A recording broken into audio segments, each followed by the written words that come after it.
আসসালামু আলাইকুম ওয়া রাহমাতুল্লাহি ওয়া বারাকাতুহু। আলহামদুলিল্লাহি রাব্বিল আলামিন ওয়াসসালাতু ওয়াসসালামু আলা সাইয়্যিদিল আমবিয়াই ওয়া আশরাফিল মুরসালিন নবিয়িনা মুহাম্মদ ওয়া আলা আলিহি ওয়া সাহবিহিল মায়ামিন ওয়া বাদ। দর্শক মণ্ডলী, সুন্দর এই সময়ে বিশ্বের যে প্রান্ত থেকে আপনাদের সকলের প্রিয় চ্যানেল ২১ টিভির পর্দায় আমাদের সাথে যুক্ত হয়েছেন সকলকে আন্তরিক মোবারকবাদ, প্রীতি এবং শুভেচ্ছা জানিয়ে শুরু করছি জনপ্রিয় ইসলামিক আয়োজন ইসলামী জিজ্ঞাসা। সাথে আছি আমি মোহাম্মদ আল আমিন খান। আজকে চমৎকার আয়োজনে অতিথি হিসেবে রয়েছেন প্রখ্যাত আলেম দ্বীন, বিশিষ্ট ইসলামী চিন্তাবিদ, শিক্ষাবিদ, লেখক এবং গবেষক শেখ মুফতি মোহাম্মদ সোয়াইব। আপনাকে অভিনন্দন আমাদের চমৎকার আয়োজনে। জাযাকুমুল্লাহ খাইর। দর্শক মণ্ডলী, আমরা এই সুন্দর আয়োজনে ইসলামের বিভিন্ন দিক নিয়ে কথা বলি, সেই সাথে একজন মহান মনীষীর জীবনী নিয়ে মূলত আজকে আমরা কথা বলবো।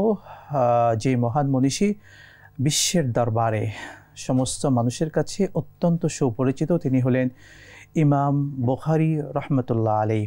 এই নামটি আমাদের প্রত্যেকের কাছে সুপরিচিত, কেননা তার সংকলিত কিতাব বুখারী শরীফ, যেটি মুসলিমদের কাছে অত্যন্ত সুপরিচিত, সেই বুখারী শরীফ, এটির কি বৈশিষ্ট্য রয়েছে। একই সঙ্গে ইমাম বুখারী রহমতুল্লাহ আলাইহি তার জীবনী নিয়েও আমরা শুনব আমাদের শায়খের কাছ থেকে ইনশাআল্লাহ তাআলা। শেখ, আপনার কাছে ইমাম বুখারী রহমতুল্লাহ আলাইহি এই ঐতিহাসিক মনীষী, যিনি আজও আমাদের কাছে মুসলিম উম্মার কাছে অত্যন্ত শ্রদ্ধার পাত্র, ইমাম বুখারী রহমতুল্লাহ আলাইহি তার সংক্ষিপ্ত পরিচয় দর্শকদেরকে জানাবেন। ইমাম বুখারী রহমতুল্লাহ আলাইহি এটা মুসলমানদের জন্য, বিশেষ করে উলামায়ে কেরামের জন্য এবং সকলের জন্য, সর্বসাধারণ সকলের জন্য একটি বিশ্বস্ততার একটি জায়গা এবং একটি রিসোর্স হিসাবে এটাকে ব্যবহার করা যেতে পারে। ইমাম বুখারী রহমতুল্লাহ আলাইহির আলোচনা যদি আমরা শুরু করি, তাহলে আমরা ওনার নাম থেকে শুরু করি। ওনার নাম হচ্ছে মুহাম্মদ, ওনার বাবার নাম হচ্ছে ইসমাইল এবং ওনার দাদার নাম হচ্ছে ইব্রাহিম। ইব্রাহিম এর বাবার নাম হচ্ছে মুগীরা, এরপরে বারদিসবা আল জুফি আল বুখারী। ওনার পুরা বংশ পরম্পরা, এটার মধ্যে বেশ কিছু শব্দ জড়িত হয়েছে, যেমন আল জুফি, আল বুখারী, এই শব্দগুলো। তো এগুলোর পেছনে বেশ কিছু ইতিহাস রয়েছে। আমরা এই ইতিহাসগুলো যদি জেনে রাখি, তাহলে ওনার জীবনীটা পরিপূর্ণ আমাদের কাছে স্পষ্ট হবে। ইমাম বুখারী রহমতুল্লাহ আলাইহি এর দাদা ইব্রাহিম, তার বাবা হচ্ছে মুগীরা, তার বাবা হচ্ছে বারদিসবা। বারদিসবা ছিলেন একজন অগ্নিপূজক, তিনি মুসলমান ছিলেন না। তো পরবর্তীতে ওনার ছেলে মুগীরা, তিনি ইসলাম গ্রহণ করেন। তো ইসলাম গ্রহণ যার হাতে করেছিলেন, একজন বিশিষ্ট আলেমে দ্বীনের হাতে, তার নাম হচ্ছে ইয়ামান আল জুফি, যিনি জফ নামক একটি গোত্র, সেই গোত্রের লোক ছিলেন, এই জন্য ওনাকে বলা হয় ইয়ামান আল জুফি। তো এই জন্য ইমাম বুখারী রহমতুল্লাহ আলাইহির পরবর্তীতে ওনার বাবা, ওনার দাদা, তারা সকলেই, যেহেতু তাদের পূর্বপুরুষদের মধ্যে যিনি ইসলাম গ্রহণ করেছেন তিনি ইয়ামান জফির হাতে ইসলাম গ্রহণ করেছেন, তো সেটাকে তাবাররুকান, মানে বারাকা হাসিল করার জন্য ওই নামটা ওনাদের বংশতালিকার ভেতরে বা ওই উপনামটা তারা ব্যবহার করতেন। এই জন্য ইমাম বুখারী রহমতুল্লাহ আলাইহিকে আল জুফি আল বুখারী বলা হয়। তিনি বর্তমানের উজবেকিস্তান, এই উজবেকিস্তান শহরের বুখারা নামক এলাকায় জন্মগ্রহণ করেছেন। ১৯৪ হিজরি শাওয়াল মাসের ১৩ তারিখে তিনি জন্মগ্রহণ করেছিলেন এবং দিনটা ছিল শুক্রবার দিনে তিনি জন্মগ্রহণ করেন। ইমাম বুখারী রহমতুল্লাহ আলাইহি তিনি অত্যন্ত তীক্ষ্ণ মেধাসম্পন্ন ব্যক্তি ছিলেন, অত্যন্ত তীক্ষ্ণ মেধাসম্পন্ন ব্যক্তি ছিলেন। তার শৈশবটা ওখানেই কাটে, এই উজবেকিস্তান শহরে, বুখারা, এই অঞ্চলগুলোতে কাটে। এবং সেই সময়টাতে বুখারা ছিল সমস্ত জ্ঞান ভাণ্ডারের একটা কেন্দ্র হিসাবে বলা যেতে পারে, পুরো বিশ্বের মধ্যে জি একটি কেন্দ্র হিসাবে বলা যেতে পারে, যে সারা বিশ্বের, মুসলিম বিশ্বের সমস্ত মুহাদ্দিসিনে কেরাম সেই অঞ্চলটার ভেতরে অধিক পরিমাণে আসা যাওয়া করতেন। সেখানে থাকতেন, অনেক মুহাদ্দিসিনে কেরাম থাকতেন। ইমাম বুখারী রাহমাতুল্লাহি আলাইহি তিনি কোনো কোনো বর্ণনায় 6 বছর বয়সে হিফজুল কোরআন শুরু করেন। আবার কোনো বর্ণনা হচ্ছে যে না, উনি আসলে 10 বছরের মধ্যেই কোরআনুল কারীমের হিফজটা শেষ করেছেন। সেটা স্পেসিফিক আসলে কত বছর বয়সে সেইভাবে উল্লেখ করা হয়নি, একেবারে শৈশবে আমরা বলতে পারি। জি। তো ইমাম বুখারী রাহমাতুল্লাহি আলাইহি যে কোরআনুল কারীমের যে হিফজ করেছেন, এই ঘটনাটাকে ওনার জীবনীতে যেভাবে বলা হয়েছে সেটা হচ্ছে যে উনি মাত্র 6 মাসের মধ্যেই কোরআনুল কারীমের হিফজ সম্পন্ন করেছেন। এরপরে উনি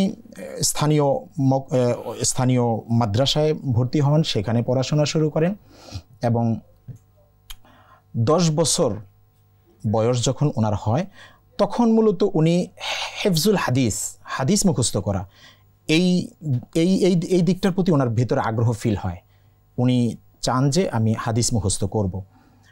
তো সেই সময় উজবেকিস্তান শহরে, বুখারা শহরে যে সমস্ত মুহাদ্দিসিনে কেরাম ছিলেন তাদের কাছে আসা যাওয়া শুরু করেন, তাদের কাছ থেকে হাদিস নেওয়া উনি শুরু করেন। এবং ইতিহাসে যেটা পাওয়া যায় সেটা হচ্ছে উনি 16 বছর বয়সে পৌঁছার আগেই উনি সেই অঞ্চলের যত মুহাদ্দিসিনে কেরাম ছিলেন তাদের মোটামুটি সকলের কাছ থেকেই হাদিস গ্রহণ করেছেন। এবং আব্দুল্লাহ ইবনে মুবারক রাহমাতুল্লাহ আলাইহি এর মতো মুহাদ্দিস, ইমাম ওয়াকির মতো মুহাদ্দিস, ওনাদের লিখিত কিতাবও উনি সেই সময় শেষ করে ফেলেন। ইমাম বুখারী রাহমাতুল্লাহ আলাইহির একদম শৈশবে একটি ঘটনা এটা উল্লেখ করার মতো, সেটা হচ্ছে তিনি একদম শৈশবে উনি অন্ধ হয়ে যান। ওনার বাবাও ইন্তেকাল হয়, বাবার ইন্তেকালের পরে উনি অন্ধ হয়ে যান। তো ওনার আম্মা ছিলেন অত্যন্ত আল্লাহওয়ালি এবং খুবই ধার্মিক মহিলা ছিলেন। তো ওনার আম্মা খুব দোয়া করতেন ইমাম বুখারী রাহমাতুল্লাহ আলাইহির জন্য যে আল্লাহ তাআলা যেন ওনার দৃষ্টিশক্তিটা ফেরত দেন। তো একদিন রাত্রে ইমাম বুখারী রাহমাতুল্লাহ আলাইহির আম্মা উনি স্বপ্নে দেখেন যে হযরত ইব্রাহিম আলাইহিস সালাতু ওয়াস সালাম এসেছেন, এসে বলছেন যে কদ রাদ্দাল্লাহু আলা ইবনিকা বাসারাহু, আল্লাহ তাআলা তোমার ছেলের দৃষ্টিশক্তি ফেরত দিয়েছেন। লিকাসরাতি বুকাইহি লাহু, যে তোমার লিকাসরাতি বুকাইকা লাহু, যে তুমি যে অধিক পরিমাণে তার জন্য কান্না করছিলে, অধিক পরিমাণে আল্লাহ তাআলার কাছে যে তুমি তার জন্য দোয়া করছিলে, এই দোয়ার বরকতে আল্লাহ তাআলা তার দৃষ্টিশক্তি ফেরত দিয়েছেন। সুবহানাল্লাহ। তো ওনার আম্মা রাত্রিবেলা এই স্বপ্ন দেখে উনি ঘুম থেকে উঠে যান। উঠে যাওয়ার পরে উনি এইটা বিষয়টাকে আসলে বাস্তব কিনা উনি চেক করার জন্য ছেলেকে ডাকেন, ছেলেকে ঘুম থেকে জাগানোর পরে দেখা যায় যে হ্যাঁ, ছেলে দৃষ্টিসম্পন্ন এবং ছেলে দেখতে পাচ্ছে সবকিছু। তো এটা ইমাম বুখারী রাহমাতুল্লাহ আলাইহির জীবনের একটি বড় ধরনের ঘটনা। ইমাম বুখারী রাহমাতুল্লাহ আলাইহির বাবা, যেটা আমরা একটু আগে উল্লেখ করেছি যে ওনার বাবা তো ইন্তেকাল করেছেন শৈশবেই। তো এরপরে উনি ওনার আম্মার কাছে ন্যস্ত হয়ে যান এবং আম্মার তত্ত্বাবধানে উনি পড়াশোনা শুরু করেন। যেটা আমরা একটু আগে বলেছি যে উনি 16 বছরের মধ্যে মোটামুটি বুখারা এর যত মুহাদ্দিসিনে কেরাম ছিলেন তাদের কাছে আসা যাওয়া করতেন, তাদের থেকে হাদিস নেওয়া শুরু করেন এবং মোটামুটি এই সময়টাতে প্রচলিত যে সমস্ত হাদিসের গ্রন্থগুলো ছিল সেগুলো উনি পড়াশোনা অনেকটা শেষ করে ফেলেন। তার শিক্ষা জীবন নিয়ে, বিশেষ করে ছোটবেলায় আমরা শৈশবের কিছু পড়াশোনার কথা জানলাম, হিফজ করলেন কাদের কাছে, এবং সে সময় বুখারার বা তৎকালীন যারা সবচেয়ে বড় মুহাদ্দিসিনে কেরাম ছিলেন তাদের থেকে শিক্ষা নিয়েছেন। এছাড়া তার শিক্ষার আর কি কি দিক পাওয়া যায় আসলে?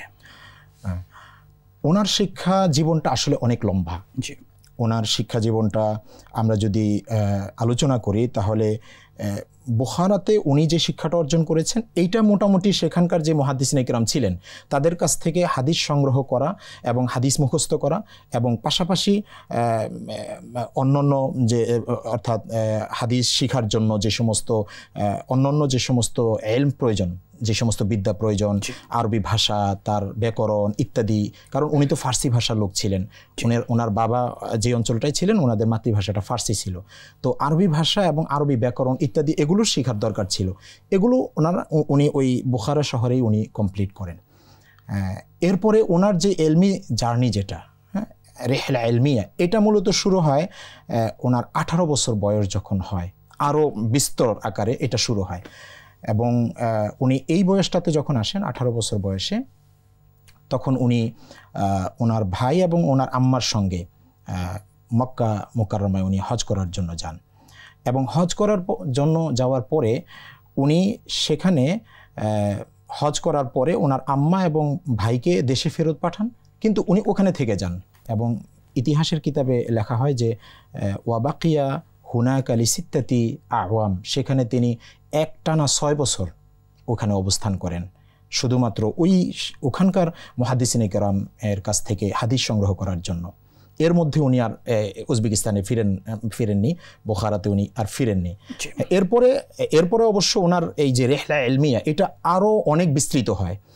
উনি হিজাজে যান, উনি ইরাকে যান, বসরা, কুফা, তারপরে বাগদাদ, এরপরে সিরিয়া বর্তমানের তখনকার শাম, এরপরে মিশর, এই সমস্ত অঞ্চলগুলো উনি সফর করেন মূলত মুহাদ্দিসিনে কেরামের কাছ থেকে হাদিস সংগ্রহ করার জন্য।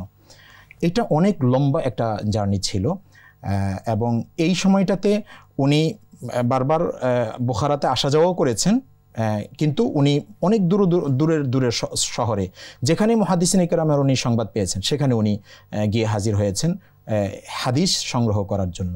মানে এটা তার জীবনের একটা এইম ছিল, একটা উদ্দেশ্য। মানে জ্ঞান পিপাসু বলতে আমরা যাদেরকে বলি ইমাম বখরি রহমতুল্লাহ আলাইহি এমনই একজন ব্যক্তি ছিলেন। জি, এরকম একজন ব্যক্তি ছিলেন। চমৎকার বলছিলেন তার শিক্ষা জীবন নিয়ে, শৈশবকাল নিয়ে আমরা বেশ কিছু ঘটনা শুনলাম। তার বিশেষ করে তার ওস্তাজগণ, তার শিক্ষকগণের উল্লেখযোগ্য কারা ছিলেন সে সময় তৎকালীন, তাদের কোনো পরিচয় দর্শকদেরকে বলা যায় কিনা? ওনার ইমাম বুখারী রাহমাতুল্লাহি আলাইহি এর উস্তাদদের তালিকা অনেক দীর্ঘ। এটা ইমাম বুখারী নিজেই বলেছেন যে ইন্নানি ক্বাদ কাতাবতু আন আকসারা মিন আলফি শাখসিন, আমি 1000 এর চেয়েও বেশি মুহাদ্দিসিনে কেরামের কাছ থেকে আমি হাদিস শিখেছি। এবং উনি একটা বর্ণনা এরকম এসছে যে উনি বলেছেন যে ইন্নানি আখাযতু আল হাদিস মিন 1080 শাখসা, আমি 1080 জন ব্যক্তির কাছ থেকে হাদিস সংগ্রহ করেছি। বিশাল, মানে ওনার উস্তাদদের যেই তালিকা এটা অনেক বড়। কিন্তু ওনার উস্তাদদের মধ্য থেকে যাদেরকে উল্লেখ করা যেতে পারে তাদের মধ্য থেকে ইমাম আহমদ ইবনে হাম্বল রাহিমাহুল্লাহ, যিনি 241-এ উনি ইন্তেকাল করেছেন। ইমাম আহমদ ইবনে হাম্বল রাহমাতুল্লাহি আলাইহি অত্যন্ত চমৎকার একটা মন্তব্য করেছেন ইমাম বুখারীর ব্যাপারে। তিনি বলেছেন মা আখরাজাত খুরাসান মিসলা ইমাম আল বুখারী, যে খুরাসান শহর ইমাম বুখারীর মতো আর দ্বিতীয় কোনো ব্যক্তিকে সৃষ্টি করতে পারেনি।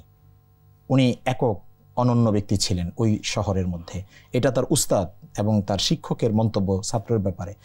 এছাড়া ওনার উস্তাদদের মধ্যে ইসহাক ইবনে রাহওয়াই, এরপরে ইয়াহইয়া ইবনে মাঈন, আলী ইবনে মাদিনী, ওনারা উল্লেখযোগ্য ছিলেন।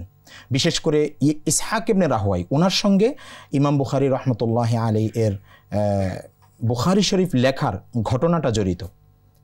কোন প্রেক্ষাপটে ইমাম বুখারী রাহমাতুল্লাহি আলাইহি বুখারী শরীফ লিখতে গিয়েছেন? তো ইসহাক ইবনে রাহওয়াই ওনার কাছ থেকে তিনি হাদিস সংগ্রহ করতেন। তো একদিন ইমাম বুখারী রাহমাতুল্লাহি আলাইহি সহ আরও অন্যান্য ছাত্ররা সেখানে বসা ছিলেন। তো ইসহাক ইবনে রাহওয়াই তিনি তার ভেতরের আবেগ প্রকাশ করলেন যে তোমাদের মধ্য থেকে যদি কেউ একজন রাসূল সাল্লাল্লাহু আলাইহি ওয়াসাল্লামের বিশুদ্ধ হাদিসগুলো একটা কিতাবের মধ্যে লিপিবদ্ধ করত এবং দাঈফ হাদিসগুলোকে আলাদা করে দিত, শুধু বিশুদ্ধ হাদিসগুলোকে এক জায়গায় জমা করত, তাহলে এটা খুবই ভালো একটি কাজ হতো। তো এই কথা বলার পরে সহপাঠীদের মধ্যে অনেকেই ছিলেন, কিন্তু কেউ এই উদ্যোগটা গ্রহণ করেন নাই। ইমাম বুখারী রাহমাতুল্লাহি আলাইহি কিন্তু এই উদ্যোগটা গ্রহণ করেছেন। অবশ্য ইমাম বুখারীর এই যে কিতাব লেখা, মানে বুখারী শরীফ লেখা, এর পেছনে অন্য আরেকটি কারণও পাওয়া যায় ইতিহাসে। সেটা হচ্ছে যে ইমাম বুখারী রাহমাতুল্লাহ আলাইহি একদিন স্বপ্নে দেখছিলেন যে রাসূলুল্লাহ সাল্লাল্লাহু আলাইহি ওয়াসাল্লাম তিনি এক জায়গায় অবস্থান করছেন আর কিছু মাছি তাকে তার গায়ে বসার চেষ্টা করছে। ইমাম বুখারী রাহমাতুল্লাহ আলাইহি পাখা দিয়ে বাতাস করছেন আর সেই মাছিগুলোকে তাড়ানোর চেষ্টা করছেন। তো ইমাম বুখারী রাহমাতুল্লাহ আলাইহি সমকালীন উলামায়ে কেরামের কাছে এই স্বপ্ন পেশ করেন। পেশ করার পরে তারা বলেন যে এটার ব্যাখ্যা হচ্ছে যে তুমি রাসূল সাল্লাল্লাহু আলাইহি ওয়াসাল্লামের যেই হাদিস, বিশুদ্ধ অথেন্টিক হাদিস, এই হাদিসগুলোর ভেতরে যে সমস্ত দাঈফ, দুর্বল ইত্যাদি হাদিস সংযুক্ত হয়ে গেছে সেগুলোকে তুমি পরিষ্কার করবে এবং অথেন্টিক হাদিসগুলোকে তুমি সংগ্রহ করবে। তো এই স্বপ্নের মাধ্যমে ওনার এই কিতাব লেখার প্রতি আরও দৃঢ় একটি মনোবল তৈরি হয় এবং তিনি দৃঢ়স্থির করেন যে এরকম একটি কিতাব তিনি রচনা করবেন। শুকরান জাযাকাল্লাহ। আমরা খুবই গুরুত্বপূর্ণ তথ্য আপনার কাছ থেকে পাচ্ছি ইমাম বুখারী রহমতুল্লাহ আলাইহির ব্যাপারে। আমরা তার কর্মজীবন নিয়ে একটু শুনতে চাই। তার শিক্ষা জীবন নিয়ে বিস্তর আলোচনা আছে, কিছু পাঠ পেয়েছি। তার কর্মজীবন, তিনি কর্মক্ষেত্রে কোন কোন অবস্থানে ছিলেন? ইমাম বুখারী রহমতুল্লাহ আলাইহি কর্মজীবনটা খুব এইভাবে পাওয়া যায় না। কেন পাওয়া যায় না? কারণ হচ্ছে ওনার কর্মটা অনেকটা নির্ভর ছিল ব্যবসার উপরে। ব্যবসা, ওনার বাবা অনেক ধনী ছিলেন, যেটি আল্লামা ইবনে হাজার আসকালানী রহমতুল্লাহ আলাইহি, উনি বুখারী শরীফের একটি ব্যাখ্যা গ্রন্থ লিখেছেন ফাতহুল বারি, এটি 12 খণ্ডের। তো এই কিতাবের একটি ভূমিকা রয়েছে হাদিউস সারি, সেখানে ইমাম বুখারী রহমতুল্লাহ আলাইহি এর জীবনী উল্লেখ করতে গিয়ে আল্লামা ইবনে হাজার আসকালানী রহমতুল্লাহ আলাইহি বলেছেন যে ওয়াকানা আবুহু ক্বাদ তারাকা লাহু মালা, যে ইমাম বুখারী রহমতুল্লাহ আলাইহি এর বাবা তার জন্য অনেক মাল রেখে গেছেন। ওয়াকানা ইয়াত্তাজিরু বিহি, ইমাম বুখারী রহমতুল্লাহ আলাইহি এই মালগুলোর মাধ্যমে তিনি ব্যবসা করতেন। তো ব্যবসা কেমন ব্যবসা করতেন? উনি মানে গায়ে খেটে অথবা ব্যবসায়িক ফিল্ডে গিয়ে কোনো ব্যবসা করতেন না। উনি সারাক্ষণ এলমি মাশগালার মধ্যে থাকতেন, উনি সারাক্ষণ জ্ঞান আহরণের এই কাজেই লিপ্ত থাকতেন। তবে যেটা পাওয়া যায় সেটা হচ্ছে যে উনি ওই সম্পদগুলো, ওনার বাবার রেখে যাওয়া সম্পদ মুদারাবার ভিত্তিতে সেই সময়কার অন্যান্য ব্যবসায়ীদেরকে দিতেন। তারা ব্যবসা করে সেখান থেকে একটা প্রফিট ওনাকে দিত, এবং এটাই ছিল ইমাম বুখারী রহমতুল্লাহ আলাইহি এর একমাত্র আর্নিং সোর্স। তো ওনার কর্মজীবন বলতে মোটামুটি ব্যবসার সাথে উনি সম্পৃক্ত ছিলেন, এটা পাওয়া যায়। কিন্তু এছাড়া উনি কোনো চাকরি করতেন এরকম কিছু পাওয়া যায় না। তবে ওনার এলমি, অর্থাৎ উনি পড়াতেন, অর্থাৎ উনি মুহাদ্দিস ছিলেন এবং বাগদাদে উনি দর্স দিতেন এবং সেই দর্সে অনেক ছাত্র হতো। কোনো কোনো বর্ণনা রয়েছে যে ইমাম বুখারীর এক এক দর্সে, এক এক ক্লাসে প্রায় 20,000 ছাত্র জমা হয়ে যেত, বিশাল এক নিয়ে। এবং ইমাম বুখারী রহমতুল্লাহ যখন বুখারী শরীফ লেখেন, তো এটা এত বেশি অ্যাকসেপ্টেবল হয় যে এই বুখারী শরীফ ওনার কাছ থেকে সরাসরি শোনেন বা শিক্ষা লাভ করেন প্রায় 70,000 ছাত্ররা, 70,000 তালেবে ইলম এই বুখারী শরীফ ওনার কাছ থেকে সরাসরি শিক্ষা লাভ করেন। আল্লাহু আকবার। তার কর্মজীবন নিয়ে আমরা জানলাম, তার জীবনের ঐতিহাসিক কিছু ঘটনা দর্শকদেরকে শেয়ার করা যায় কিনা? ইমাম বুখারী রহমতুল্লাহের জীবনের ঐতিহাসিক ঘটনা তো অনেক, বিশেষ করে ওনার স্মৃতিশক্তিকে কেন্দ্র করে অনেকগুলো ঘটনা রয়েছে। এর কারণ হচ্ছে যে ইমাম বুখারী রহমতুল্লাহ আলাইহি এত বেশি প্রখর মেধার অধিকারী ছিলেন যে এটা সব দিকে ছড়িয়ে পড়ে, এবং উনি এটা ছড়িয়ে পড়ার পরে উনি বারবার পরীক্ষার সম্মুখীন হয়েছেন যে আসলে ওনার এই পরিমাণ স্মৃতিশক্তি আছে কিনা। উনি যখন বাগদাদে যান, বসরায় যখন যান, ইরাকের বসরায়, তো সেখানকার মুহাদ্দিসদের কাছ থেকে হাদিস নেওয়ার জন্য সেখানে যান। তো যেটা হয়েছে যে সব সহপাঠীরা কাগজ কলম নিয়ে ক্লাসে বসেন, উস্তাদ যা বলেন সেটা লিপিবদ্ধ করেন, সেটা আবার মুখস্থ করেন। কিন্তু ইমাম বুখারী রহমতুল্লাহ আলাইহির ব্যাপারে ব্যতিক্রম ঘটে। ইমাম বুখারী রহমতুল্লাহ আলাইহি উনি কোনো কিছু লেখেন না, শুধু শোনেন। তো এভাবে 1 দিন 2 দিন 3 দিন প্রায় 16 দিন চলে যায়। 16 দিন যাওয়ার পরে তার সহপাঠীরা তাকে একটু ধমকের সুরে যে তুমি যেটা করছো এটা তো সময় ক্ষেপণ, সময় নষ্ট। কারণ হচ্ছে তুমি যা শুনছো এগুলো কিছুই মনে থাকবে না, তুমি লিপিবদ্ধ কেন করছো না, লিখছো না কেন? তো এই কথা ইমাম বুখারী রহমতুল্লাহ প্রথম দিকে কর্ণপাত করেননি, কিন্তু একটা পর্যায়ে তারা বিরক্ত করলো এটা। মানে তারা বলল যে তুমি তো অযথা সময় নষ্ট করছো, কেন এটা করছো? তখন ইমাম বুখারী রহমতুল্লাহ আলাইহি বললেন যে আচ্ছা ঠিক আছে, তোমরা এই বিগত 16 দিনে যা যা লিখেছো তোমাদের খাতায় সেটা তোমরা ধরো, আমি সেটা শোনাচ্ছি। তো উনি একে একে একদম উস্তাদ যেইভাবে, যেই তারতিবে, যেই পালাক্রমে যেভাবে বলেছেন ঠিক ওইভাবে তিনি সবগুলো হাদিস শুনিয়ে দিলেন। প্রায় কয়েকশো হাদিস শোনালেন এবং অতিরিক্ত নিজের পক্ষ থেকে আরও 1500 হাদিস ওই সহপাঠীদেরকে তিনি শুনিয়ে দিলেন। যখন এটা শোনালেন তখন এটা একটা বড় ধরনের, শহরের মধ্যে একটা বড় ধরনের আওয়াজ উঠে যে ইমাম বুখারী রহমতুল্লাহ আলাইহি বিরল প্রতিভার অধিকারী। এবং ইমাম বুখারী রহমতুল্লাহ আলাইহির একজন উস্তাদ আছেন, ওনার নাম হচ্ছে ইমাম দাখিলি রহমতুল্লাহ আলাইহি। তিনি একদিন হাদিস পড়াচ্ছিলেন, ইমাম বুখারী সেই ক্লাসে উপস্থিত ছিলেন। তো উনি হাদিস আমরা জানি যে হাদিসের দুটো অংশ, একটাকে বলা হয় মতন, আরেকটাকে বলা হয় সনদ। তো মতন মানে হচ্ছে রাসূল সাল্লাল্লাহু আলাইহি ওয়াসাল্লাম যেই অংশটা বলেন যে ইন্নামাল আমালু বিন্নিয়াত, সমস্ত আমল নির্ভর করে নিয়তের উপরে, এটা হচ্ছে রাসূলের বক্তব্য। কিন্তু এই রাসূলের বক্তব্যটা আমরা কিভাবে পাই, এটার একটা ধারাবাহিক, একটা বর্ণনাকারীদের একটা ধারাবাহিকতা বা সনদ পরম্পরা রয়েছে। যেমন আমরা যদি বুখারী শরীফ থেকে হাদিসটা পাই, তো ইমাম বুখারী কার থেকে শুনেছেন, তিনি কার থেকে, এইভাবে যেতে যেতে একটা পর্যায়ে সাহাবায়ে কিরাম পর্যন্ত যায় এবং সাহাবায়ে কিরাম রাসূল সাল্লাল্লাহু আলাইহি ওয়াসাল্লাম পর্যন্ত এটা চলে যায়।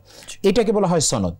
তো ইমাম দাখিলি রহমতুল্লাহি আলাইহি উনি যখন হাদিসটা বর্ণনা করছিলেন, তখন উনি বলছিলেন সুফিয়ান আন আবি জুবাইর আন ইব্রাহিম, এইভাবে উনি হাদিস বর্ণনা, মানে হাদিসের সনদ বর্ণনা করছিলেন। ইমাম বুখারী রহমতুল্লাহ আলাইহি ওখানে ছাত্র। ইমাম বুখারী রহমতুল্লাহ আলাইহি বললেন যে উস্তাদ, এটা এরকম হবে না। কেন? কারণ হচ্ছে আবু জুবাইর তিনি ইব্রাহিম এর কাছ থেকে কোনো, মানে ইব্রাহিম নামক যে বর্ণনাকারী আছে তার কাছ থেকে কোনো হাদিস শোনেননি। তো ইমাম দাখিলি রহমতুল্লাহ তো অনেক বড় ইমাম ছিলেন তৎকালীন সময়ে। তিনি একটা পর্যায়ে ইমাম বুখারীকে একটু ধমক দিলেন যে না, এটাই ঠিক আছে। কিন্তু ইমাম বুখারী রহমতুল্লাহ আলাইহি বললেন যে উস্তাদ, আদবের সঙ্গে বললেন যে না, এটা আপনি মূল কিতাবের সঙ্গে মিলিয়ে দেখুন, যে এখানে হবে সুফিয়ান আন জুবাইর ইবনে আদি আন ইব্রাহিম, অর্থাৎ আবু জুবাইরের জায়গায় জুবাইর ইবনে আদি হবে। পরবর্তীতে উস্তাদ যখন নাকি মূল কিতাবের সাথে মিলিয়ে দেখলেন, তখন দেখলেন যে হ্যাঁ, ইমাম বুখারীর বক্তব্য সঠিক, ছাত্রের কথাই ঠিক। হ্যাঁ, ছাত্রের কথাই সঠিক। তো এর মাধ্যমেও বোঝা গেল যে আসলে উনি প্রখর মেধার অধিকারী ছিলেন। নিঃসন্দেহে চমৎকার কিছু পয়েন্ট শুনছিলাম, আবারও শুনবো বিরতির পরে। প্রিয় দর্শক মণ্ডলী, একুশে টিভির পর্দায় জনপ্রিয় ইসলামিক আয়োজন ইসলামী জিজ্ঞাসা আমরা উপভোগ করছিলাম। আজকে শুনছিলাম ইমাম বুখারী রহমতুল্লাহ আলাইহি তার জীবনী থেকে। জানবো আবারও বিরতির পরে ইনশাআল্লাহ তাআলা, সঙ্গেই থাকুন। বিরতির পর আরও একবার স্বাগত জানাচ্ছি আপনাদের প্রিয় চ্যানেল একুশে টিভির পর্দায় জনপ্রিয় ইসলামিক আয়োজন ইসলামী জিজ্ঞাসায়। দর্শক মণ্ডলী, আমরা কথা বলছিলাম ইমাম বুখারী রহমতুল্লাহ আলাইহি তার জীবনী থেকে। আলোচনা করছিলেন শেখ মুফতি মোহাম্মদ শোয়াইব। আপনাকে আরও একবার অভিনন্দন, এবং আমরা চলে যেতে যাচ্ছি আমাদের মূল টপিকে। ইমাম বুখারী রহমতুল্লাহ আলাইহির জীবনের বিভিন্ন দিক আমরা শুনেছি, তার শিক্ষা জীবন, তার কর্মজীবন, একই সঙ্গে তার সম্মানিত ওস্তাজদের বিষয়ে আমরা শুনেছি। আমরা যে বিষয়টি এবারে জানতে চাই, ইমাম বুখারী রহমতুল্লাহ আলাইহি তার সবচেয়ে প্রসিদ্ধ যে কিতাব বুখারী শরীফ, এই বুখারী শরীফ এটি লেখার কিছু পদ্ধতি আছে, অর্থাৎ বুখারী শরীফ যখন সংকলন হয় এটার অনেক ইতিহাস আছে, সেই ইতিহাস থেকে কিছু অংশ আমরা শুনতে চাই। সত্যিকারই বুখারী শরীফের আসলেই লেখার একটি বিশেষ পদ্ধতি ছিল। পদ্ধতিটা হচ্ছে ইমাম বুখারী রহমতুল্লাহ আলাইহি এই কিতাব লেখার ক্ষেত্রে তিনি অত্যন্ত সতর্কতা অবলম্বন করেছিলেন। তিনি, তার তো প্রায় 6 লক্ষ হাদিস মুখস্থ ছিল। আল্লাহু আকবার। 6 লক্ষ হাদিস থেকে উনি মাত্র ৭,২৭৫টি হাদিস বুখারী শরীফের মধ্যে লিপিবদ্ধ করেন। তো এই যে বিশাল সমগ্র থেকে উনি যে নির্বাচন করেছেন, এই নির্বাচনেরও কিছু পদ্ধতি ছিল। আবার এটাকে, এই কিতাবটা যাতে আল্লাহ তাআলার কাছে অ্যাকসেপ্টেবল হয়, আল্লাহ তাআলার কাছে যাতে এটা গ্রহণযোগ্য হয়, সেটার জন্য উনি তাকওয়ার সর্বোচ্চ লেভেলটা অ্যাপ্লাই করেছিলেন এই কিতাবটা লেখার ক্ষেত্রে। উনি যখন এই কিতাবটা লেখার মনস্থির করেন, তখন উনি মদিনায় চলে যান এবং সেখানে মসজিদে নববীতে তিনি অবস্থান করেন, এবং ওনার এই যে 6 লক্ষ হাদিস ওনার মুখস্থ, সেখান থেকে সবচেয়ে বিশুদ্ধ যেই হাদিসগুলো, একদম আসাহু সিহাহ বলা যেতে পারে, সবচেয়ে বিশুদ্ধ সেই হাদিসগুলো তিনি এক একটি করে ধরেন, এবং প্রতিটা হাদিসের বিশুদ্ধতা বিভিন্নভাবে এটা কনফার্ম হওয়ার পরে, এরপরে তিনি 2 রাকাত তিনি গোসল করেন, তারপরে 2 রাকাত নামাজ পড়েন, এরপরে তিনি ইস্তেখারা করেন। তো ইস্তেখারা করে যখন রাসূল সাল্লাল্লাহু আলাইহি ওয়াসাল্লামের পক্ষ থেকে তিনি ইশারা পেতেন যে হ্যাঁ, এই হাদিসটি অথেন্টিক হাদিস এবং এটা লিপিবদ্ধ করা যেতে পারে, তখন তিনি সেটা কিতাবের মধ্যে লিখতেন। আল্লাহু আকবার। এবং এই কাজে তিনি কোনো তাড়াহুড়া করেননি। এই ৭,২৭৫টি হাদিস লিপিবদ্ধ করতে উনি 16 বছর সময় নিয়েছেন। 16 বছর সময় নিয়েছেন। এই পদ্ধতিতে উনি এই কিতাবটা রচনা করেছেন। এবং বলা হয় যে এই কিতাব রচনা করার পরে সাথে সাথে উনি পাবলিশে যায়নি, কোনো কাউকে দিয়ে দেন নাই যে এটা পাবলিশ করে দাও। উনি ওই সময়কার বড় বড় মুহাদ্দিস যারা ছিলেন তাদের কাছে এটা উপস্থাপন করেছেন এবং সেটার মধ্যে আরও তিনি সংশোধন করছিলেন। এবং ওই সময় তো ছাপাখানা ইত্যাদি এগুলোর অভাব ছিল, তো উনি হাতেই লিখছিলেন। বলা হয় যে এইভাবে তিনি সংশোধন করে করে 3 বার উনি এটাকে ফুল ফার্স্ট টু লাস্ট উনি নিজের হাতে লিখেছেন। এবং আমাদের এই যে এখন বুখারী শরীফ সারা পৃথিবীতে যে বুখারী শরীফ আমরা পড়ি, বিশেষ করে আমাদের বাংলাদেশে তো সমস্ত কওমি মাদ্রাসাগুলোতে এবং আলিয়া মাদ্রাসাগুলোতে এটা পড়ানো হয় এবং সমস্ত ইসলামিক স্টাডিজগুলোতে বুখারী শরীফকে রিসোর্স হিসাবে ব্যবহার করা হয়। তো আমাদের সামনে যেই নুসখাটা রয়েছে, যেই পাণ্ডুলিপিটা, এটা হচ্ছে ওনার সর্বশেষ লিপিবদ্ধ করা যেই বুখারী শরীফ সেটা। এর আগে উনি 2টা করেছিলেন এবং সেগুলো বড় বড় মুহাদ্দিসদের সামনে পেশ করেছিলেন। তো ওনার এই বুখারী শরীফের বেশ কিছু বৈশিষ্ট্য রয়েছে। বৈশিষ্ট্যগুলো হচ্ছে এরকম যে একটি হাদিস শুদ্ধ হওয়ার জন্য মুহাদ্দিসিনে কেরাম বেশ কিছু শর্ত দিয়েছেন যে এই রিকোয়ারমেন্টগুলো যদি ফুলফিল করা হয় তখন এটা বিশুদ্ধ হবে, এছাড়া বিশুদ্ধ হবে না। এটি আমরা মুস্তালাহুল হাদিসের কিতাবে এটা এইভাবে লেখা হয় যে আইয়াকুনাল হাদিসু বিনাকলি আদলিন তাম্মিদ দাবতি মুত্তাসিলিস সানাদ গায়রি মুআল্লাল ওয়ালা শাজ। অর্থাৎ কোনো একটি হাদিস বিশুদ্ধ হওয়ার জন্য তার যে বর্ণনাকারী, অর্থাৎ যে একটু আগে আমরা যেটা বলেছিলাম যে যেই ধারাবাহিকতায় রসুল পর্যন্ত পৌঁছবে, এই বর্ণনাকারীরা প্রত্যেকে আদল ইনসাফগার হতে হবে, ন্যায়পরায়ণ হতে হবে। এরপরে মুত্তাসিলুস সানাদ হতে হবে, অর্থাৎ 2 জন বর্ণনাকারীর মাঝখানে কোনো মানে বিচ্ছিন্নতা থাকতে পারবে না। অর্থাৎ শাগরিদ বলেছে আমি আমার উস্তাদের কাছ থেকে শুনেছি এবং সত্যিকারের শুনতে হবে। ব্যাপারটা যদি এরকম হয় যে শাগরিদ বলেছেন আমি উস্তাদের কাছ থেকে শুনেছি কিন্তু আসলে শোনেননি, 2 জনে এক যুগের লোকই ছিলেন না, তাহলে ধরে নেওয়া হবে যে আসলে এখানে একটা অসৎ একটা বিষয়ের আশ্রয় গ্রহণ করা হয়েছে। ছাত্র উস্তাদের কাছ থেকে না শুনেই তিনি বলে দিয়েছেন যে আমি শুনেছি, এটাকে বলা হয় ইনকিতা বা বিচ্ছিন্নতা। তো হাদিস শুদ্ধ হওয়ার জন্য মুত্তাসিলুস সনদ হওয়া লাগে, অর্থাৎ পরিপূর্ণ সনদটা একদম পরিপূর্ণ সংযুক্ত, একটার সাথে একটা সংযুক্ত হতে হবে, বিচ্ছিন্নতা থাকতে পারবে না। এরপরে বলা হচ্ছে তামুদ্দব, যারা হচ্ছে বর্ণনাকারী থাকবেন তাদের স্মৃতিশক্তি একদম পরিপূর্ণ থাকতে হবে। এরপরে গায়রি মুআল্লালিন ওয়ালা শাজ, হাদিসের মধ্যে ইল্লাত নামক এক ধরনের বিশেষ ত্রুটি, এটা মুহাদ্দিসিনে কেরাম ভালো জানবেন, ওই ত্রুটি থাকতে পারবে না এবং হাদিসটা শাজ হতে পারবে না। এই 5টি শর্ত যখন নাকি একটি হাদিসের মধ্যে জমা হবে তখন ওই হাদিসটাকে অথেন্টিক এবং সহিহ হাদিস হিসেবে গণ্য করা হয়। তো ইমাম বুখারী রাহমাতুল্লাহি আলাইহি এই 5টা শর্ত খেয়াল করতে গিয়ে এই 5টার একদম সর্বোচ্চ মাত্রায় উনি খেয়াল করেছেন।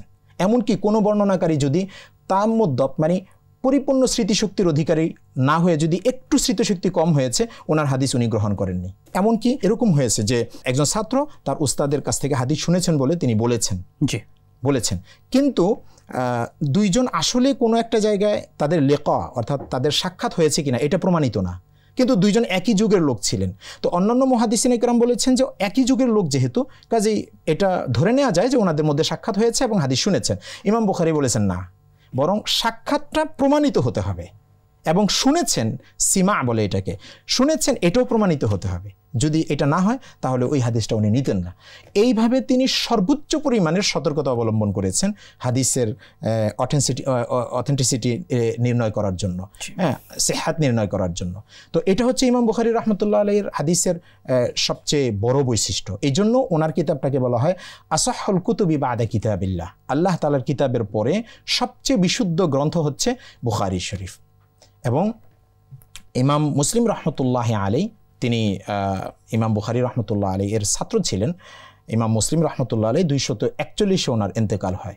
ইমাম মুসলিম রাহমাতুল্লাহ আলাইহি বলেছেন যে লা আস্তাহি আন আসজুদা লিল্লাহি আযজা ওয়াজাল শুকরান লিমা রাযাকানি মিন লিকাইল বুখারী, যে আমি আল্লাহ তাআলার সামনে সেজদাবনত হতে আমি লজ্জাবোধ করি না এই জন্য যে আল্লাহ তাআলা আমাকে ইমাম বুখারীর মতো ব্যক্তির সংস্পর্শে আসার, তার ছাত্র হওয়ার মতো বিশাল এক নিয়ামত আল্লাহ তাআলা আমাকে দান করেছেন। সুবহানাল্লাহ, এটা হচ্ছে তার ছাত্রের মূল্যায়ন ইমাম মুসলিম রাহমাতুল্লাহি আলাইহি। এছাড়া ইমাম তিরমিজি রাহমাতুল্লাহ আলাইহি ইমাম বুখারী রাহমাতুল্লাহ আলাইহির ব্যাপারে বলেছেন যে লাম আরা ফিল উলামাই মিসলাল বুখারী ফিল ইলমি ওয়াল ফাহম, এলেম এবং ফাহাম বুদ্ধি বুঝবুদ্ধি এবং হচ্ছে হাদিস সংগ্রহের ক্ষেত্রে ওনার মতো কোনো মহান ব্যক্তি আমি আর দেখিনি। এইভাবে ওনার ছাত্ররা ওনাকে মূল্যায়ন করেছেন। এছাড়া ওনার আরও অনেক ছাত্র রয়েছে, ইমাম নাসাই রহমতুল্লাহ আলাই, ইমাম তিরমিজি, ইমাম ইবনে খুজাইমা, এরপরে আরও অনেক ছাত্র ওনার রয়েছে, বিপুল পরিমাণের ছাত্র, যেটা আমরা একটু আগে বলেছিলাম যে বাগদাদে ওনার ক্লাসে এক ক্লাসেই 20,000-এর উপরে ছাত্র সেখানে উপস্থিত হয়ে যেত। তো এই জন্য ইমাম বুখারীর এই কিতাবটি যেহেতু বৈশিষ্ট্যের দিক থেকে সবচেয়ে কঠোরতা করা হয়েছে, তাই এটা সবচেয়ে বেশি গ্রহণযোগ্য এবং সবচেয়ে বেশি এটাকে বিশুদ্ধ হিসেবে গণ্য করা হয়। ইলমে হাদিসে ইমাম বুখারী রহমতুল্লাহ আলাইহির আসলে অবদান এটা অনস্বীকার্য। আর কিভাবে তিনি ইলমে হাদিসের অবদান তার আছে, বা তার লিখিত উল্লেখযোগ্য যে কিতাবগুলো আছে আর কি বুখারী শরীফ তো একটি, আর কি আছে? ইলমুল হাদিসের তো অনেক দিক রয়েছে। ইমাম বুখারী রহমতুল্লাহ আলাইহি এর সবচেয়ে বড় যেই অবদানটা সেটা হচ্ছে উনি বিশুদ্ধ হাদিসগুলোকে এক কাতারে নিয়ে আসতে পেরেছেন। এবং এই যে হাদিসের মধ্যে সাহিহ, দাঈফ বা একটু দুর্বল হাদিস, তারপরে বিশুদ্ধ হাদিস, তো এই যে ধারাবাহিকতাটা একটা সময় এগুলো মিক্স ছিল, ইমাম বুখারী রহমতুল্লাহ আলাইহি সর্বপ্রথম তিনি সহিহ হাদিসকে দাঈফ হাদিস থেকে, দুর্বল হাদিস থেকে উনি আলাদা করেন। এবং এটা হচ্ছে ওনার হাদিসের জগতে সবচেয়ে বেশি ওনার অবদান হাদিসের ক্ষেত্রে। এছাড়া উনি অনেক কিতাব রচনা করেছেন।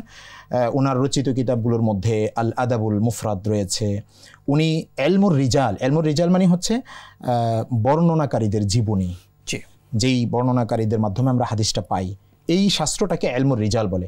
সেই এলমুর রিজাল সংক্রান্ত উনি কিতাব রচনা করেছেন, আত-তারিখুল কবির, আত-তারিখুস সগীর, এগুলো রচনা করেছেন। এছাড়া উনি মাসআলাগত কিতাবও রচনা করেছেন। উনি জুজউল কিরাআহ খালফাল ইমামের পেছনে মুক্তাদি যারা আছেন তাদেরকে কি নামাজ সূরা ফাতিহা পড়তে হবে কিনা, এই বিষয়টা উপরে উনি কিতাব রচনা করেছেন। রাফুল ইয়াদাইন ফিস সালাহ, নামাজের মধ্যে রুকুতে যাওয়ার সময় হাত উঠাতে হবে কিনা, এগুলো সব মতবিরোধপূর্ণ। উলামা ইকরামের মধ্যে মুহাদ্দিসিন, ফুকাহা ইকরাম, তাদের মধ্যে মতবিরোধপূর্ণ মাসআলা, এগুলোর উপরে উনি কিতাব রচনা করেছেন। উনি আকায়েদের উপর কিতাব রচনা করেছেন, তাওহীদের উপর কিতাব রচনা করেছেন। অনেকগুলো কিতাব ওনার রচিত রয়েছে এই সমস্ত ক্ষেত্রে। শুকরান, জাযাকাল্লাহ। আসলে আমরা ইলমে হাদিসের পাশাপাশি তাকে আমরা ইলমে ফিকহেও তার কিন্তু অবদান দেখতে পাই, যদি সেগুলো একটু আলোচনা করতেন। ইলমে ফিকহের ক্ষেত্রে ওনার ব্যাপারে বড় একটা উক্তি রয়েছে। বড় উক্তিটা হচ্ছে যে ফিকহুল বুখারী ফি তারাজুমিহি। ইমাম বুখারী রহমতুল্লাহ আলাইহি এই কিতাব রচনা করার সময় বিভিন্ন শিরোনাম দিয়েছেন, ভেতরে বিভিন্ন শিরোনাম দিয়েছেন। তো বলা হয় যে এই যে শিরোনামগুলো উনি দিয়েছেন, এই প্রতিটা শিরোনামের মাধ্যমে তিনি ফিকহের কোনো না কোনো মাসআলার দিকে ইঙ্গিত করেছেন। যেমন ধরে নেওয়া যাক, উনি শিরোনাম দিয়েছেন বাবু মা জাআ ফিল কিরাআতি খালফাল ইমাম, যে ইমামের পিছনে মুক্তাদিরা হচ্ছে সূরা ফাতিহা পড়বে কিনা, এইটার হচ্ছে উনি শিরোনাম দিয়েছেন। তো এর অধীনে তিনি অনেকগুলো হাদিস নিয়ে এসেছেন। তো এই হাদিসগুলোর মাধ্যমে মূলত উনি আসলে এই ক্ষেত্রে কোন মাসআলাকে তিনি অনুসরণ করছেন, কোনটাকে উনি প্রাধান্য দিচ্ছেন, সেই দিকটার দিকে উনি ইঙ্গিত করেছেন। এই জন্য বলা হয় যে আল্লামা নববী রহমতুল্লাহি আলাইহি, উনি আরেকজন বিখ্যাত মুহাদ্দিস, উনি বলেছেন যে বুখারী শরীফ তো শুধু হাদিসের কিতাব নয়, এটা একটা ফিকহেরও কিতাব। কারণ এর প্রতিটা শিরোনামের মধ্যে ফিকহের বিভিন্ন মাসআলার দিকে ইঙ্গিত করা হয়েছে এবং ওই শিরোনামের অধীনে উনি ওই সংক্রান্ত ফিকহের ওই মাসআলা সংক্রান্ত হাদিসগুলো নিয়ে এসেছেন। এমনকি ইমাম বুখারী রহমতুল্লাহ আলাইহি তিনি নিজেও একজন মুজতাহিদ ছিলেন। মুজতাহিদ মানে হচ্ছে যিনি সরাসরি কোরআন হাদিস থেকে মাসআলাকে বের করে দলিলের ভিত্তিতে মাসআলা বের করতে পারেন, ইস্তেমবাদ করতে পারেন, বের করতে পারেন, এই দক্ষতা তার ছিল। এই জন্য উনি বুখারী শরীফের মধ্যে স্বাধীনভাবে মুজতাহিদের মতো তিনি বিভিন্ন জায়গায় মাসআলায় মন্তব্যও করেছেন। তো আমরা বলতে পারি যে ফিকহের ক্ষেত্রে ওনার অবদান কিন্তু কোনো অংশে কম নয়। যেই কথাটা প্রচলিত রয়েছে ইমাম বুখারীর ব্যাপারে, অনেকেই বলেন যে না উনি মুহাদ্দিস, শুধু উনি ফিকহের লোক নন, এটা আসলে সঠিক নয়, বরং উনি মুজতাহিদ পর্যায়ের একজন ফকিহ ছিলেন। এবং এই জন্য আল্লামা ইবনে হাজার আসকালানী রহমতুল্লাহি আলাইহি উনি হাদিউস সারির মধ্যে উল্লেখ করেছেন যে ইমাম বুখারী ছিলেন হচ্ছে ইমামুল মুহাদ্দিসিন ওয়া আফকাহুন নাস, যে মুহাদ্দিসদের ইমাম ছিলেন কিন্তু উনি মানুষের মধ্যে সবচেয়ে আফকাহ, ফকিহ ছিলেন, মাসআলা অনেক বেশি বুঝতেন। এই জন্য উনি সমকালীন উলামায়ে কিরামের মধ্যে অনেক বড় ফকিহ হিসাবে গণ্য ছিলেন। শুকরান, জাযাকাল্লাহ। আমরা তার জীবনের বেশ কিছু দিক আপনার থেকে পেলাম, আরও একটু শুনতে চাই। তার জীবনের বিভিন্ন দিকের মধ্যে উল্লেখযোগ্য দিক হচ্ছে অনেকগুলো ঘটনা আছে তার জীবনের, যে ঘটনাগুলো আমাদেরকে বহু শিক্ষা দিয়ে যায়। এমন উল্লেখযোগ্য কী কী ঘটনা রয়েছে তার জীবন থেকে? ওনার জীবনের বেশ কিছু ঘটনা, যেই ঘটনাগুলো অনেকটা দুঃখজনক ঘটনা, এগুলো ওনার জীবনের শেষে ঘটেছে। বিশেষ করে উনি যখন নাকি অনেক বেশি প্রসিদ্ধ হয়ে যান, বাগদাদে উনি অনেক দিন হাদিসের দর্শ দেন, হাদিসের ক্লাস করেন। এরপরে উনি ওনার দেশে ফিরে যান, উজবেকিস্তানে ফিরে যান। তো বুখারাতে উনি যখন ফেরত যান, তখন সেখানকার যিনি গভর্নর ছিলেন, যিনি ওই বুখারার শাসক ছিলেন, তিনি বুখারী শরীফ সম্পর্কে ভূয়সী প্রশংসা শুনতে পান মানুষের কাছ থেকে। তখন তার ইচ্ছা সৃষ্টি হয় যে তার ছেলেকে ইমাম বুখারীর কাছে বুখারী শরীফ পড়াবেন। তো উনি যেহেতু শাসক ছিলেন, তো উনি ইমাম বুখারীকে বললেন যে তুমি আমার বাসায় আসো, এসে আমার সন্তানদেরকে তুমি বুখারী শরীফ পড়াও। ইমাম বুখারী রহমতুল্লাহি আলাইহি এই জিনিসটাকে অপছন্দ করলেন, যে মসজিদে উনি যেখানে হাদিসের দর্শ দেন, যেখানে হাদিসের ক্লাস করেন, সেখানে তো শত শত হাজার হাজার ছাত্ররা সেখানে উপস্থিত হয়। কিন্তু উনি যখন একটু হোম টিউটরের মতো বাসায় চলে যাবেন, তখন তো একাকী হয়ে যাবে। এবং এইটা উনি এলেমের জন্য এক ধরনের লাঞ্ছনা উনি মনে করেছেন। এই জন্য উনি গভর্নরকে সরাসরি ওই শাসককে সরাসরি নিষেধ করে দিলেন এবং তিনি বললেন, লা আযুল্লুল ইলম ওয়ালা আখুযুল ইলমা ইলা আবওয়াবিন নাস, যে আমি এলেমকে লাঞ্ছিত করতে পারি না এবং এলেমকে আমি মানুষের দরজায় নিয়ে যেতে পারি না, বরং মানুষ এলেমের দরজায় নাড়বে, মানুষ এলেমের দরজায় আসবে। তো উনি যখন এটা প্রত্যাখ্যান করেন, স্বাভাবিকভাবে বাদশাহ এবং শাসক তিনি রুষ্ট হন এবং সেখান থেকে ওনাকে বের করে দেওয়া হয়, বুখারা থেকে ওনাকে বের করে দেওয়া হয়। তো বের করে দেওয়ার পরে উনি নিশাপুরে চলে যান, পার্শ্ববর্তী আরেকটি অঞ্চল, সেখানে উনি চলে যান। তো ওখান থেকেও আনফর্চুনেটলি ওনাকে বের করে দেওয়া হয় একটা সময়, এবং সর্বশেষ উনি সামারকান্দে চলে যান, সামারকান্দ, এবং ওই সামারকান্দেই ওনার ইন্তেকাল হয়। মানে জীবনের শেষ সময়টাতে উনি বারবার এক এক জায়গা থেকে ওনাকে বিতরণ করা হচ্ছিল। তো একটা সময় ওনার ভেতরে এরকম একটা ভাব তৈরি হয় যে আসলে আমার মনে হয় পৃথিবীতে থাকার চেয়ে আমার আল্লাহ তাআলার সান্নিধ্যে চলে যাওয়াটা ভালো। তো উনি দোয়া করেন, আল্লাহ তাআলা সেটা কবুল করেন এবং ওই সামারকান্দেই ওনার ইন্তেকাল হয়। শুকরান, জাযাকাল্লাহ। গুরুত্বপূর্ণ অনেকগুলো পয়েন্ট পেয়েছি, আবার শুনবো আপনার থেকে বিরতির পরে। দর্শক মণ্ডলী, আমরা 21শে টিভির পর্দায় জনপ্রিয় ইসলামিক আয়োজন ইসলামী জিজ্ঞাসায় ইমাম বুখারী রহমতুল্লাহ আলাইহির জীবনী থেকে শুনছিলাম। আবারও শুনবেন, তবে সময় হলো এই পর্যায়ে ছোট্ট বিরতির। সাথেই থাকুন, ফিরছি ইনশাআল্লাহ। বিরতির পর আরও একবার স্বাগত জানাচ্ছি আপনাদের প্রিয় চ্যানেল 21শে টিভির পর্দায় জনপ্রিয় ইসলামিক আয়োজন ইসলামী জিজ্ঞাসায়। দর্শক মণ্ডলী, আমরা সুন্দর আয়োজনে কথা বলছিলাম ইমাম বুখারী রহমতুল্লাহ আলাইহির জীবনী থেকে। এই মহান মনীষী, তিনি উজবেকিস্তানের বোখারা শহরে জন্মগ্রহণ করেন। তার জীবনের ঐতিহাসিক সেই দিনগুলো, ঐতিহাসিক সেই ঘটনাগুলো আজও আমাদেরকে শিক্ষা দিয়ে যায়, আমাদের জীবন পরিবর্তনের শিক্ষা। তিনি কিভাবে জ্ঞান পিপাসু ছিলেন, তিনি কেমন আত্মমর্যাদাবোধ সম্পন্ন ব্যক্তি ছিলেন, তার ইলমের জন্য তার অবদানগুলো যা ছিল, ইলমে হাদিসে কী অবদান ছিল, এই সব বিষয়গুলো আমাদেরকে সত্যি অনুপ্রাণিত করে। আমরা তার জীবনের একেবারে শেষ দিকে চলে এসেছি, তার মৃত্যু, কিভাবে তিনি ইন্তেকাল করেন, কোথায় তার বিশেষ করে তার মাজার রয়েছে, সে বিষয়গুলো একটু বলবেন। হ্যাঁ জি, ওনার ইন্তেকাল যদি আমরা আলোচনা করতে চাই, তাহলে আমরা এই জায়গাটার মধ্যে খুব সুন্দর একটা বিষয় আমরা পাই। সেটা হচ্ছে ওনার জন্মটা হয়েছিল জুমার দিন। জি, খুবই পবিত্র একটি দিন, সপ্তাহের মধ্যে অত্যন্ত গুরুত্বপূর্ণ একটি দিন। সেই দিনে উনি পৃথিবীতে আগমন করেছিলেন। ঠিক এরকম একটি বারাকাপূর্ণ দিনে উনি পৃথিবী থেকে বিদায় গ্রহণ করেন। এটা ছিল 256 হিজরির ঈদুল ফিতরের দিন উনি ইন্তেকাল করেছেন এবং ঈদের নামাজের পরে, জোহরের নামাজের পরে এরপরে ওনার দাফন করা হয়। তো এটা ছিল হচ্ছে সামারকান্দের খরতং একটা এলাকা রয়েছে সামারকান্দের, সেই এলাকায় উনি ইন্তেকাল করেন এবং সেখানেই ওনাকে দাফন করা হয়, সেখানে ওনার মাজার রয়েছে। এই জায়গাটার মধ্যে ওনার মৃত্যুকে কেন্দ্র করে একটা ঘটনা রয়েছে ইতিহাসের কিতাবে। সেটা হচ্ছে ওনার যখন ইন্তেকাল হয়ে যায়, তো ওনার কবর থেকে অত্যন্ত সুঘ্রাণ প্রবাহিত হওয়া শুরু করে। তো মানুষ সেটা বারাকা হাসিল করার জন্য মানুষ বিভিন্ন জায়গা থেকে দূর দূরান্ত থেকে আসতে শুরু করে এবং ওনার এখান থেকে মাটি নিতে শুরু করে। তো যে কোনো কবরকে এরকম শ্রদ্ধার এমন জায়গায় নিয়ে যাওয়া যেটা এক ধরনের ইবাদতের পর্যায়ে চলে যায় বা কবরের সেজদার দিকে নিয়ে যায়, অথবা কবরকে মানুষ এক ধরনের কল্যাণ অকল্যাণ বিবেচনা করা শুরু করে, সেটা কিন্তু ইসলাম আমাদেরকে অ্যালাউ করে না। তো ওনার কবরকে জনগণ কিন্তু ওই জায়গাটা নিয়ে যাচ্ছিল, যে কবর থেকে মাটি নিয়ে যাওয়া, সেটাকে ঘরে রাখা বারাকার জন্য, সেটাকে হাতে পায়ে বিভিন্ন জায়গায় সেটা ছোঁয়ানো, এই জাতীয় কাজগুলো মানুষ শুরু করে। পরবর্তীতে সেই সময়কার যারা উলামা ইকরাম ছিলেন তাদের পরামর্শে এটা কর্তৃপক্ষের ইয়েতে সেটাকে চতুর্দিক থেকে এমনভাবে ঘেরাও করে দেওয়া হয় যাতে করে এখানে আর কেউ পৌঁছতে না পারে। এটা করা হয়েছিল তৎকালীন সময়ে। পরবর্তীতে আবার এটা ওপেন হয়ে যায়। এখন তো ইমাম বুখারী রাহমাতুল্লাহ আলাইহির মাজার বুখারাতে সেটা ওপেন সফর করা যায়, দেখা যায়, সকলে ওখানে ভিজিট করতে পারেন। এখন সেটা সেই অবস্থাতেই আছে আর কি।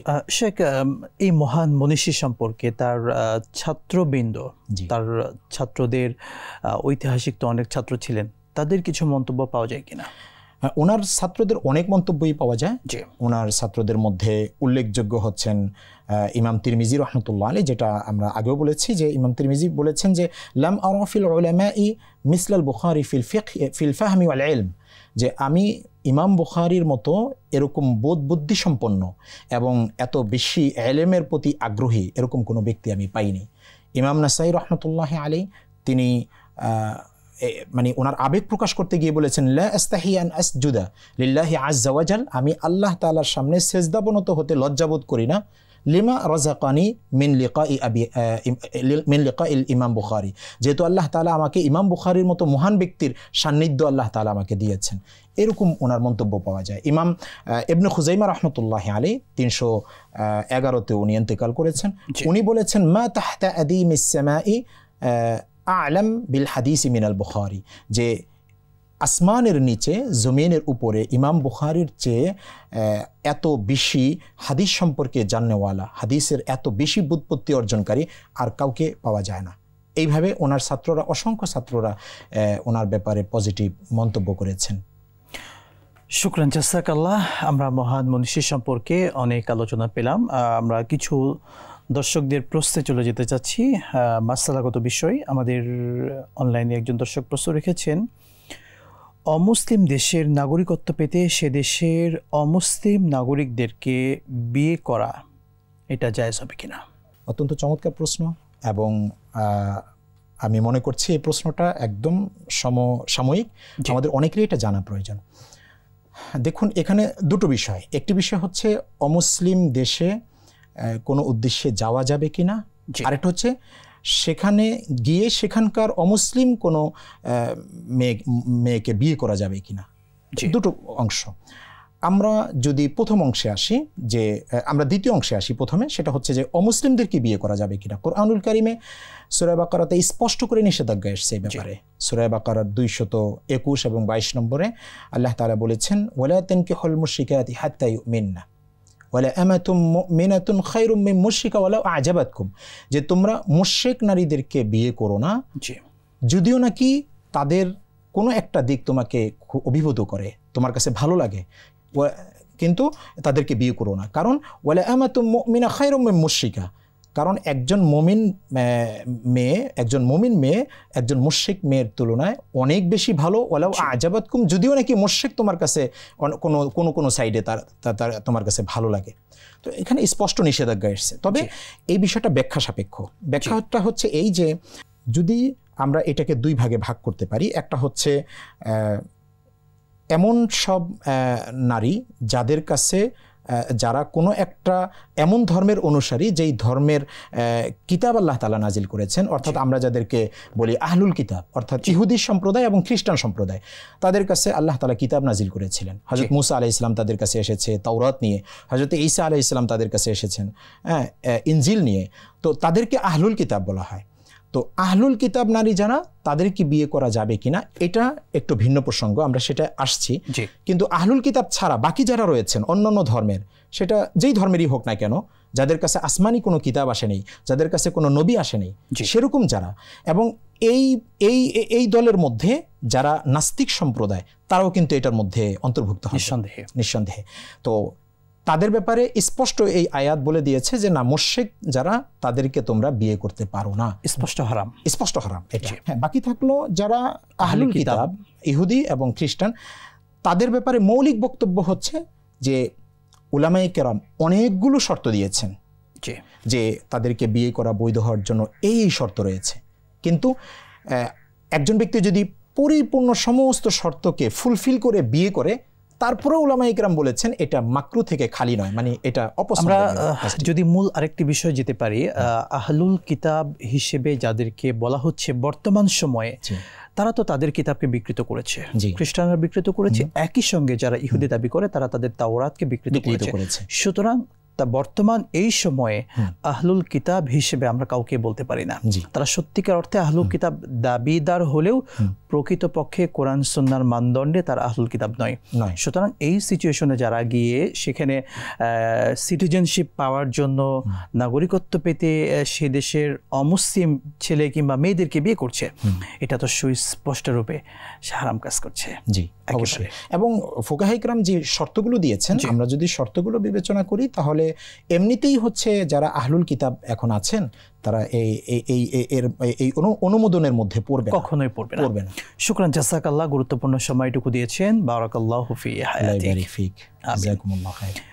দর্শক মণ্ডলী, আমরা মহান এই মনীষী সম্পর্কে আজকের আলোচনায় জানলাম, যিনি তার জীবন দিয়ে জীবনের পুরোটা সময় এলেম চর্চা করেছেন এবং আমাদের জন্য কিয়ামত পর্যন্ত আগত বিশ্ববাসীর জন্য একটি মহান কিতাব বুখারী শরীফ যেটি উপহার দিয়েছেন বিশ্ববাসীর জন্য, যেটি আজও হাদিসের সহিহ কিতাব হিসেবে সমাদৃত এবং আমাদের কাছে অত্যন্ত সুপরিচিত। আল্লাহ সুবহানাহু ওয়া তাআলা এই মহান মনীষীকে জান্নাতুল ফিরদাউসের উচ্চ মাকাম দান করুন, আল্লাহুম্মা আমিন। আজকের মতো বিদায় নিচ্ছি, দেখা হবে অন্য পর্বে। আসসালামু আলাইকুম ওয়া রাহমাতুল্লাহি ওয়া বারাকাতুহু।